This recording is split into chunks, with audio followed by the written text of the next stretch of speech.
පාට කුරුල්ලෝ කතාවට ආදරය කරන ඔයාලව ගොඩාක් ආදරෙන් පිළිගන්නවා අදත් මගේ channel එකට. මම අද ඔයාලත් එක්ක කතා කරන්න හිතුවේ කෙල්සි සොයා ගන්නා මෙහෙයුම. ඉතින් වීඩියෝ එකට යන්න කලින් මම ඔයාලගෙන් පුංචි ඉල්ලීමක් කරනවා. මගේ channel එක මුලින්ම subscribe කරලා එකතු වෙන්න කියලා.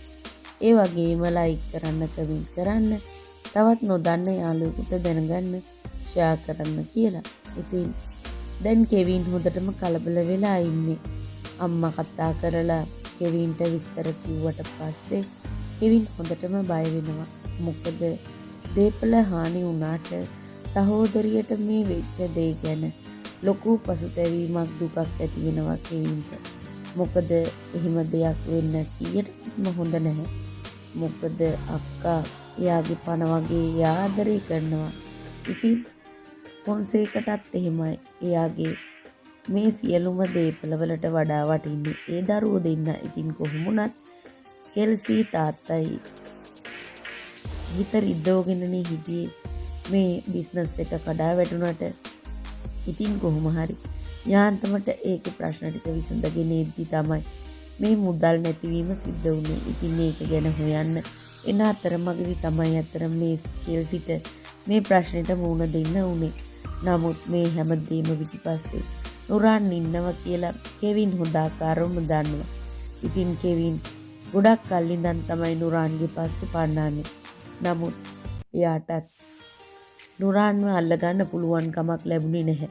මොකද නුරාන් එසේ මෙසේ පුද්ගලෙක් නෙවෙයි, මහ කපටිම කපටි සූත්‍රකාරී. ඉතින් ඒගේ කපටි මොලෙත් එක්ක තාමටත් මේ අයට එයාව අල්ලගන්න හම්බ වෙන්නේ නැහැ. මොකද එයා දෙයක් කරන්නේ අනිත් අයව දැන් මුදල් හොරකම් කරලා ඒක ගැන හොයන එක වළක්වන්න තමයි කෙල්සිව පැහැරගත්තේ.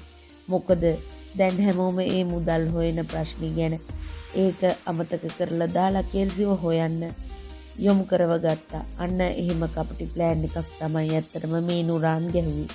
ඉතින් කොහොම වුණත් අන්තිමට නුරාන්ට ලොකු පාඩමක් ඉගෙන ගන්න හම්බ වෙනවා. එයා කෙල්සිව පැහැරගෙන තමයි කරගත්තේ ලොකුම වැරද්ද. ඉතින් අනිවාර්යෙන්ම කෙවින් කෙල්සිව හොයා ගන්නවා. මොකද කෙවින් දැන් මෙයා එක්ක ප්‍රශ්නවල පැටලිලා උත්තර හොයලාම මෙයා මොකාටද හැරෙන්නේ, මේ දේ එයා කොහොමද කරන්න කියලා හොඳ නුවණක් මේ වෙද්දී කෙවින්ට තියෙනවා. කෙවින් හොඳ බුද්ධිමත් පුද්ගලයෙක් නිසා එයාට පුළුවන් වෙනවා එයාගේ ප්ලෑන් එකක් ලස්සනට වැඩ කරලා අනිවාර්යෙන් කෙල්සි ඉන්න තැන හොයාගන්න. ඒ වගේම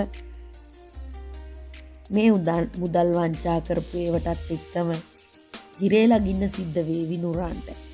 ඔයාලට සුබ දවසක්.